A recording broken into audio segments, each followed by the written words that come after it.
சமைக்கும் போது ஒரு லவ்வோட சமைக்கணும்டா. அதான் பாதி ருசியே. வெங்காயம் நறுக்கும்போது கூட ரசிச்சு நறுக்கணும், லவ்வோட.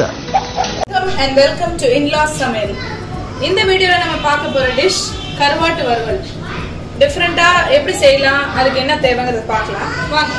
வணக்கம். இப்போ இந்த கருவாடு வந்து நான் அந்த பாறை மீன் ஒன்று இருக்குது, அந்த பாறை மீன் கருவாடு தான் எடுத்து நல்லா சுடு தண்ணியில் ஊற வச்சு சுத்தமாக பாருங்கள், துண்டு துண்டாக இருக்குது, ஊற வச்சு வச்சுருக்கேன் கழுவி.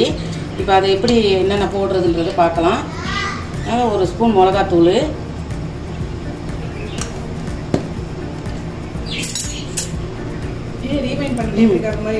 கொஞ்சம் மஞ்சள் பொடி, நான் வந்து இதுக்கு சாம்பார் பொடி கொஞ்சம் சேர்த்துக்கிற போகிறேன். எண்ணெய் நிறைய இழுக்காது, டேஸ்ட்டு நல்லாயிருக்கும். கொஞ்சம் சாம்பார் பொடி எல்லாரும் நினைப்பாங்க சாம்பார் பொடி போடுறாங்க. ஆமாம், நான் ஏற்கனவே என்னன்னு சொல்லுங்கள். ஏற்கனவே மீன் வறுத்துருக்குறேன், இந்த மாதிரி சாம்பார் பொடி போட்டு ரொம்ப நல்லா இருந்துச்சு. இப்போ அதில் வந்து நான் கொஞ்சம் லெமன் சேர்த்துக்கிறேன். நான் ஏன் உப்பு போடலைன்னா இந்த கருவாட்டிலே உப்பு இருக்கும், அதனால் உப்பு போடலை. இது மட்டும் போட்டு அப்படியே பரட்டி ஒரு 5 நிமிஷம் ஊற வச்சுட்டு நம்ம பொரித்து எடுத்துடணும். அப்படியே இன்றைக்கி இந்த முருங்கைக்காய் குழம்புக்கு இந்த கருவாட்டு பொரியல் தான். இந்த சாம்பார் கருவாடு போடுறதுக்கு காரணம் வந்து அந்த கவுச்சி வாசம் எல்லாமே இருக்கும் இல்லையா? அது மட்டும் இல்லை, டேஸ்ட்டும் நல்லாயிருக்கும், எண்ணெய் இழுக்காது நிறைய. அவ்வளோதான். நம்ம இப்படியே அதை பரட்டி கொஞ்ச நேரம் வச்சிடணும். கொஞ்சம் நேரம்னா இவ்வளோ, ஒரு 5 நிமிஷம். மக்களுக்கு அப்படி சொல்ல நல்லா அப்படியே போட்டு பரட்டி அவ்வளோதான். இதுக்கு வந்து பெருசாக வேறு எதுவும் போட தேவையில்ல.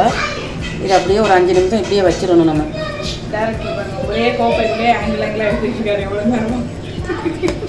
நம்ம இந்த கருவாடை நல்லா எண்ணெய் காஞ்சிருச்சு. இந்த கருவாடை முங்குற அளவுக்கு எண்ணெய் ஊற்றிருக்கிறேன். பொரித்து எடுத்துருவோம். இந்த மாதிரி பொரித்து எடுத்துட்டு அப்படியே இந்த முருங்கைக்காய் குழம்பு ஊற்றி சாப்பிட்டா கொண்டாக்குமா சாப்பாடு. காலி ஆச்சுன்னா பானையை கழுவி வச்சுட்டு போக வேண்டியதுதான். எழுந்திரிச்சு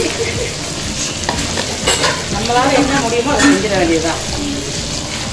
கருவாடெல்லாம் நல்லா பொரிச்சு எடுத்துக்கணும். இப்போ பாருங்கள், கருவாடு நல்லா பொரிஞ்சிருச்சு. நம்ம எடுத்துருவோம் எண்ணெயிலேருந்து.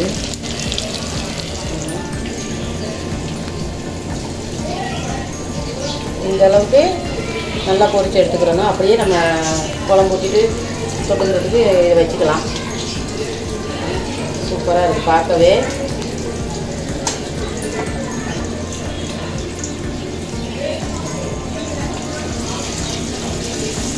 பாறை மீன் கருவாடு. நம்ம எந்த கருவாட்டையும் இந்த மாதிரி பொரிச்சிக்கலாம். பாறை மீன் கருவாடு தான் பொரிக்கணும் அப்படின்னு இல்லை. இந்த நம்ம சாதாரண கடையில் விற்கிது வாழை கருவாடு, நெத்திலி கருவாடு, அது அந்த மாதிரி கருவாடு எந்த கருவாடாக இருந்தாலும் நம்ம இப்படி பொரிச்சு அள்ளிக்கலாம். இப்போ மீதி கருவாடையும் பொரிச்சு அள்ளிக்குவோம் நம்ம. ஸோ எப்படி ஒரு டேஸ்டான ஒரு கருவாட்டு வறுவல் எப்படி செய்யணும்னு பார்த்தீங்க. இது ஒரு சிக்கன் 65 ஸ்டைலில் ட்ரை பண்ணியிருக்காங்க. நீங்களும் கண்டிப்பாக அதை ட்ரை பண்ணி பாருங்கள், ரொம்ப டேஸ்ட்டாக இருக்கும். ட்ரை பண்ணிவிட்டு எப்படி இருந்ததுன்னு கமெண்ட் செக்ஷனில் சொல்லுங்கள். இன்லாஸ் சமையலுக்கு கண்டிப்பாக சப்போர்ட் பண்ணுங்கள், சப்ஸ்கிரைப் பண்ணுங்கள். அடுத்து ஒரு நல்ல வீடியோட உங்களை சந்திக்கிறோம். Until then, bye. ஓகே, பாய்.